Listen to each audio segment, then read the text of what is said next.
Alors exercice 2, c'est un exercice que moi j'aime bien. Pourquoi? Tout simplement parce qu'il fait appel à plein de petits savoirs mathématiques de base qui pourront vous servir aussi dans la vie de tous les jours, à savoir calcul de périmètre, calcul d'air, calcul de combien on va payer pour clôturer un champ. Enfin bref, c'est des choses que vous allez voir un peu dans la vie de tous les jours, surtout si vous décidez un jour de rénover un appartement, une maison ou peu importe. Donc première chose, qu'est-ce qu'on fait? On prend les données ici, on les met sur la figure. Ensuite, là, il faut faire attention parce que, je vous l'ai écrit ici, il y en a peut-être certains parmi vous qui se sont lancés tête baissée ici pour utiliser le théorème de Pythagore. À aucun endroit on vous spécifie que les triangles ici sont rectangles.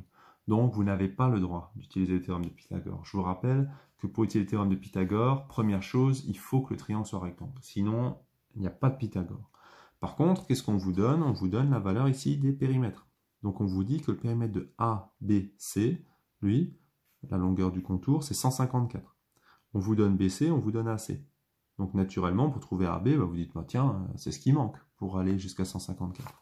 C'est ce que j'ai fait ici. Le périmètre de ABC, c'est AB plus BC plus CA, donc la longueur du contour. 154, c'est AB plus 56 plus 65. Et donc ici, qu'est-ce qu'on se dit? On se dit, 56 plus 65 plus combien égale 154. Donc ça fait 154 moins 56 moins 65. Et on trouve donc AB égale 33. En procédant de la même manière et en utilisant la valeur du périmètre de ADC, on peut donc écrire que le périmètre de ADC égale AD plus DC plus CA. Donc on trouve ici DC égale 144 moins 16 moins 65, donc 63. La valeur qui a été donnée dans l'énoncé. Maintenant, on vous demande de calculer la longueur totale du champ, donc le périmètre de ABCD. Comme tout à l'heure, on écrit que le périmètre de ABCD, c'est AB plus BC plus CD plus DA. Et donc, on remplace par les différentes valeurs numériques. Et on peut donc écrire 168. Si jamais vous arrivez au brevet, que vous ne trouvez pas les valeurs là-haut, mais qu'on vous les donne, évidemment, vous poursuivez quand même dans les questions ici, en utilisant les valeurs qu'on vous donne. Si déjà vous avez cette chance-là, autant en profiter. Question suivante. On vous demande maintenant de prouver que le triangle ADC est rectangle en D. Donc le triangle ADC, il est là.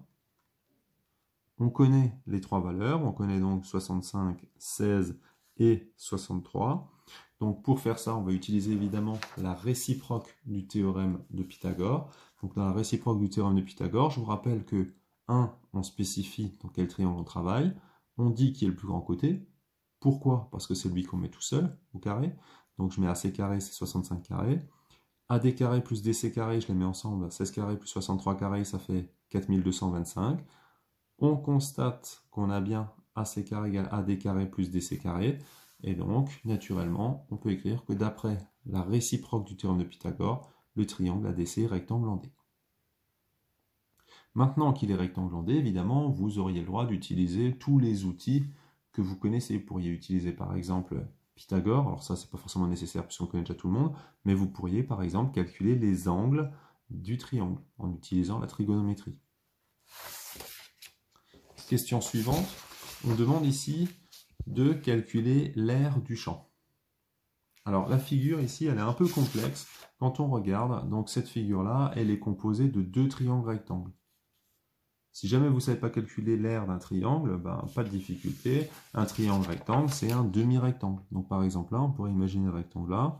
On ferait AD fois DC, ça donne tout le rectangle. Et donc on prend que la moitié, puisque c'est un demi-rectangle. Pareil ici, ABC, si on mettait un point D ici, on obtiendrait un rectangle. Donc on ferait AB fois BC. Et pour avoir que le triangle, on divise par 2. Donc ici, premièrement, le triangle ABC est un demi-rectangle, donc R de ABC égale AB fois BC sur 2, on trouve 924. On procède de la même manière pour le triangle ADC, c'est un demi-rectangle, donc on a AD fois DC sur 2. Toujours faire attention à mettre l'angle droit ici, donc ici, et on a 16 fois 63 sur 2, ça fait 504. Une fois qu'on veut l'aire totale de la figure elle est particulière, il n'y a pas de formule pour le calculer directement, on additionne simplement les deux aires, puisqu'on a l'additivité des aires. Attention, c'est vrai pour l'aire, mais ce n'est pas vrai pour le périmètre. Et enfin, donc pour clôturer le champ, qu'est-ce qu'il faut? Il faut déjà regarder d'une part le périmètre. Alors le périmètre, on l'a déjà fait, moi je l'ai simplement réécrit ici. Donc le périmètre, on avait trouvé 168, et vous savez qu'on paye 0,85 € pour 1 mètre. Donc naturellement, pour 168, pour trouver combien il manque, eh ben, vous faites un produit en croix, vous faites 0,85 fois 168 divisé par 1, à savoir 142,80 €.